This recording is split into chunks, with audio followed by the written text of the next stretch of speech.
Saudara-saudariku dimanapun berada, khususnya as-shaimin was-shaimat, rekan-rekan, teman-teman yang tengah berpuasa, dan insya Allah sejenak kita akan menunaikan buka puasa kita waktu Indonesia bagian Barat. Tentu di sebagian tempat boleh jadi sudah berbuka, atau di belahan tempat yang lain mungkin masih juga menanti waktu untuk berpuasa. Terlepas dari itu semua, kita bersyukur pada Allah Subhanahu wa Ta'ala masih diberikan kesempatan untuk menunaikan rangkaian ibadah di bulan Ramadan tahun ini, dan telah memasuki hari ke-24 di bulan Ramadan tahun 1446 Hijrah waktu Indonesia. Teman-teman, di antara sekian ayat yang memberikan kesimpulan terbaik tentang tujuan takwa itu, tentang esensi dari puasa itu yang disebutkan di Al-Baqarah ayat 183, Ya ayyuhalladzina amanu kutiba alaikumussyam kama kutiba alal ladzina min qablikum la'allakum tattaqun. Duhai seluruh yang menyatakan dirinya beriman, diwajibkan bagi kalian menunaikan puasa seperti orang dulu juga mendapatkan kewajiban menunaikan puasa agar kalian mampu meningkatkan takwa. Esensi puasa adalah peningkatan takwa. Tujuan takwa adalah memberikan kebahagiaan, memberikan kenyamanan dalam berkehidupan, mendatangkan solusi seperti sering kita dapati dalam beragam ayat Al-Quran. Wattaqullaha la'allakum tuflihun. Tingkatkan takwamu kepada Allah supaya engkau mendapatkan kebahagiaan. Wattaqullaha wa yu'allimukumullah. Tingkatkan takwamu kepada Allah supaya Allah berkenan mengajarkan padamu tambahan pengetahuan. Wa may yattaqillaha yaj'al lahu makhraja wa yarzuqhu min haitsu la yahtasib.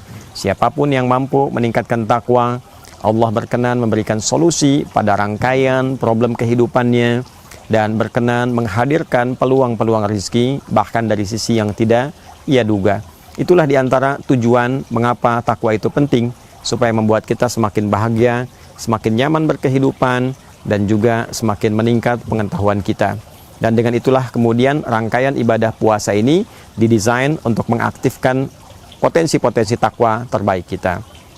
Di antara rangkaian ibadah yang mungkin bisa dioptimalkan khususnya bagi para orang tua untuk meningkatkan takwa bagi anak-anaknya ialah apa yang ditegaskan dalam Al-Quran di surah ke-4 An-Nisa di ayat ke-9, ketika Allah Subhanahu wa Ta'ala berfirman, وَلْيَخْشَى الَّذِينَ لَوْ تَرَكُوا مِنْ خَلْفِهِمْ ذُرِّيَّةً ضِعَافًا خَافُوا عَلَيْهِمْ falyattaqullaha walyaqulu qawlan sadida.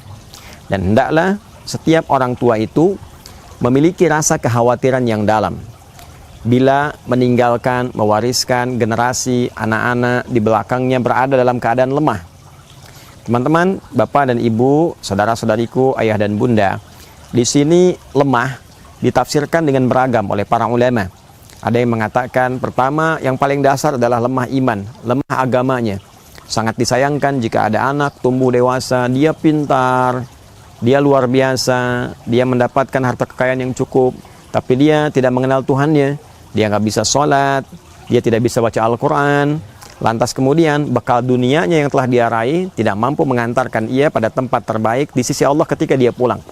Bukankah hukum mengatakan setiap tempat itu ada ketentuannya, setiap tempat ada hukumnya? Hukum yang terjadi di Indonesia tidak berlaku di Malaysia. Hukum yang terdapat di Malaysia tidak berlaku di Amerika. Setiap tempat ada hukumnya, ada ketentuan. Syarat ketentuan berlaku.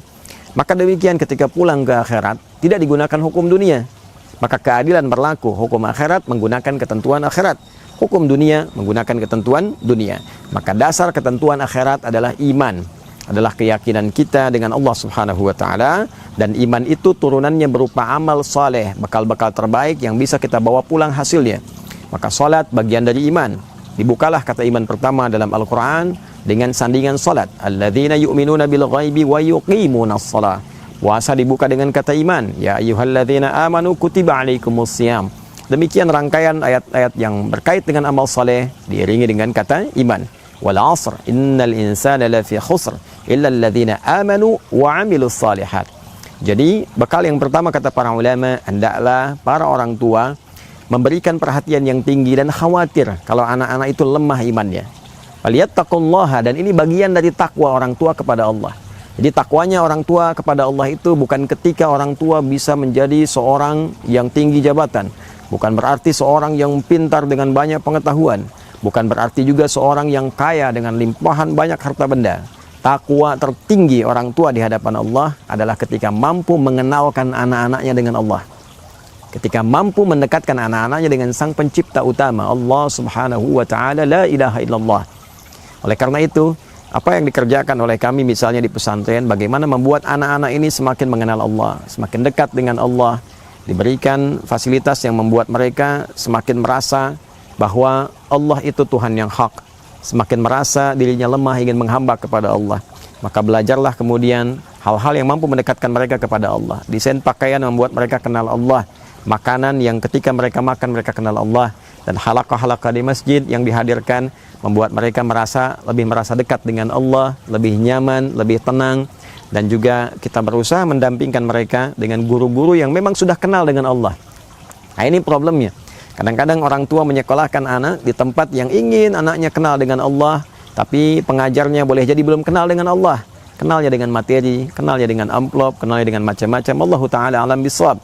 Untuk itu kita saling mendoakan. Kita saling mendoakan semoga para pengajar, khususnya di sekolah-sekolah Islam, memiliki satu kesadaran penuh untuk mendidik anak-anak didik itu supaya dekat dengan Allah dan dilakukan dengan penuh keikhlasan karena Allah subhanahu wa ta'ala. Ini bagian yang pertama, turunan takwa orang tua kepada Allah dengan mendidik anak. Yang kedua, kata para ulama, juga selain dijaga dari lemah iman, jaga juga dari lemah ilmu. Iman bagus, tapi ilmu juga utama. Jangan sampai semangat ibadah tapi tak paham ilmu. Semangat pengen sholat, tiba-tiba karena nggak paham ilmu, subuhnya 2 rakaat misalnya. Yang tadinya harusnya dikerjakan menjadi 3 rakaat. Nah, ini keliru. Harusnya 2 rakaat, dia kerjakan 3. Semangat betul, tapi ilmu itu penting. Ya, sehingga dalam penunaian sholat subuh pun dia paham.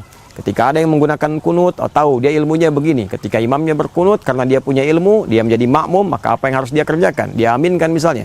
Ketika imamnya tidak kunut, dia tahu ilmunya, maka apa yang dia lakukan? Dia ikuti imam, langsung sujud dan berakhir kemudian dengan salam. Itu diantara irisan antara ilmu dengan iman ketika bertemu keduanya, maka memberikan satu sisi paripurna bagi kemanusiaan. Yarfa'illahu alladhina amanu minkum walladhina utul ilma darajat. Demikian di Al-Quran surah Al-Mujadalah di ayat yang ke-11 itu, Allah akan mengangkat derajat orang-orang yang memiliki kekuatan iman dan diberikan ketinggian pengetahuan. Dan yang ketiga adalah lemah dari segi harta. Maka dari itulah kemudian imannya sudah bagus, ilmunya sudah bagus, para orang tua berusaha bekerja dengan baik, minimal mencukupkan kebutuhan anak. Ya, bukan melebihkan anak supaya dimanja begitu saja sehingga tidak kenal dengan Tuhannya, malas belajarnya karena merasa belajar juga nanti supaya pintar-pintar cari uang, sekarang sudah punya uang, untuk apa belajar lagi? Maka itu hal yang tidak tepat. Maka demikianlah, semoga Allah memberikan kepada kita kemudahan, saling kita mendoakan, karena tidak mudah mengimplementasikan nilai-nilai itu dalam kehidupan.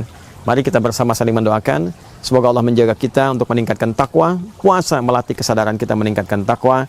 Sebagai orang tua, kita berdoa semoga selamat mendidik rumah tangga ini. Semoga selamat ya Allah, beri petunjuk, mendidik anak-anak, keluarga, supaya menjadi pribadi yang kita harapkan diridhai oleh Allah subhanahu wa ta'ala. Semoga berkenan, mohon maafkan kami. Terima kasih, tersaji aku suka. Ayo kultum sejenak sebelum berbuka. Allahumma taqabbal minna innaka antas sami'ul alim wa tub alaina innaka antat tawwabur rahim. Wa sallallahu ala sayyidina Muhammad wa ala alihi wa sahbihi ajma'in. Wa akhiru da'wana alhamdulillahi rabbil alamin. Assalamualaikum warahmatullahi wabarakatuh.